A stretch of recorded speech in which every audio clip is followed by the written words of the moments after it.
Okay, my name is Michael Castell. I'm from the Center for Interdisciplinary Methodologies at the University of Warwick.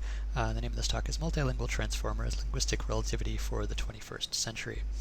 So in this talk I'll be discussing a particular form of digital multilingualism, specifically that of some recent model architectures and what is popularly known as artificial intelligence. These architectures can increasingly incorporate training data from 100 or more different languages into a single model, and I'll try to draw some intriguing connections in the end between this way of modeling language and older theories of linguistic relativity.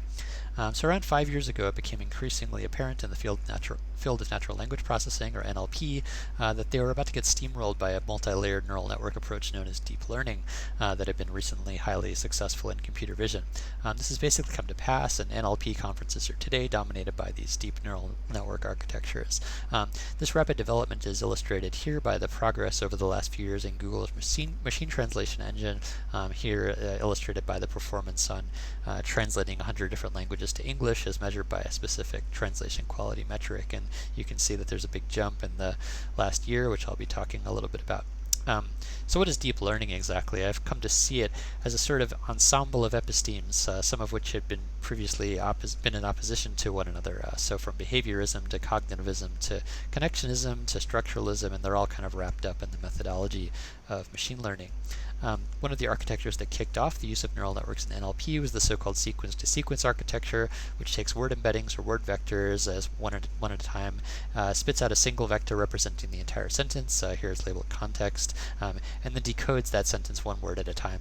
That this had comparable or better performance to decades of work in statistical machine translation was quite surprising to computer scientists of the time, who claimed that you shouldn't just be able to turn a sentence into a vector of real-valued numbers with no consideration of syntax or morphology, but clearly there is a way to do something like that. And so the driving question for me is, what is the underlying theory of language that's implied by such an architecture? So to answer this question, I use the concept of language ideologies, drawing from linguistic anthropology, where a language ideology is the sets of beliefs and ways of speaking about language within a particular community of practice. So for example, NLP is mostly concerned with written or otherwise digitally encoded texts and is thus logocentric, along with the tendency to only study standard forms of written English. In NLP, the training data is mostly made up of decontextualized sentences, which additionally tend to be sentences which perform modalized reference and predication. So for example, the kind of writing you find in newspapers or Wikipedia. This example is from the Wall Street Journal from the famous Penn Tree Bank corpus. Additionally, the training data is often labeled by armies of Mechanical Turk workers, and when they do their labeling, they tend to only see these sentences decontextualized of their surrounding linguistic and social contexts. But how do we talk about the ideology of an architecture? This is a diagram of the so-called transformer architecture, which has somewhat supplanted the sequence-to-sequence architecture mentioned earlier by virtue of avoiding that word-by-word processing bottleneck in the sequence-to-sequence models that we saw before, and thus being more parallelizable and easier to train on Google servers. I won't go into the details of this architecture. It's somewhat complex, but it's ultimately composed entirely of matrix multiplications. So you could think of those as a kind of rotation or geometric transformation in high-dimensional space. So basically word embeddings go in, they're multiplied by dozens of these large matrices whose uninterpretable parameters emerge from the training process of backpropagation and gradient descent, and in this case they come out the other end in the form of a translation. A popular version of these transformer models is known as BERT, which preserves only the encoder side of that encoder-decoder architecture, and is used to achieve high performance on tasks like determining the grammatical acceptability of the sentence, classifying a sentence sentiment, determining if two sentences are similar, that sort of thing. It learns to do this by training on a very simple task, which is to have an input sentence. You just mask or block some number of random words or tokens out, and then see if you can guess the missing words or tokens. And after guessing wrong millions of times on large data sets like Wikipedia, it actually gets really good at guessing the missing word.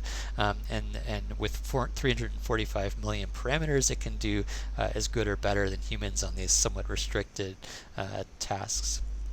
And if you're wondering more pragmatically, like what can this kind of model do for me, well, it's quite good at translating or quite good at transferring to other classification tasks in English. So if you have the canonical case of wanting to detect spam in email, you can kind of slap just another smaller neural network on top of BERT to kind of fine-tune its output, and this tends to work surprisingly well with not very much data.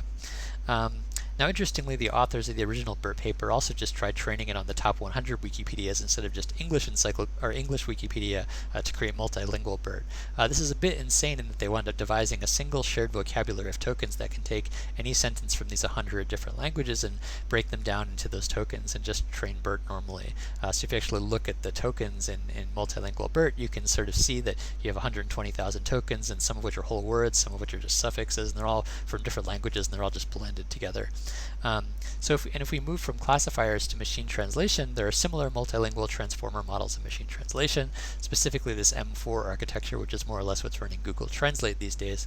The languages chosen mainly reflect the existence of a parallel English corpus of varying size for each language, so this adds up to 25 billion parallel sentences total. And as usual for machine learning, the metric is this BLEU score, BLEU score, which is more of a measure of word overlap, and it's kind of considered a mediocre proxy for human evaluations of translation quality, but it's sort of, they need a single metric to be able to train these models, a single value for how well you're doing.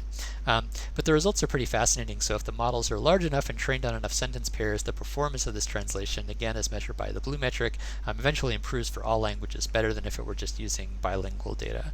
And moreover, they were able to take the outputs of the encoder side of the M4 architecture and cluster those vectors to create these somewhat plausible unsupervised groupings of language families. So even the languages that are closely related, but that use different scripts, like Tajik and Farsi, get clustered very closely together, which suggests some pretty impressive knowledge for a model that knows literally nothing of morphology or syntax.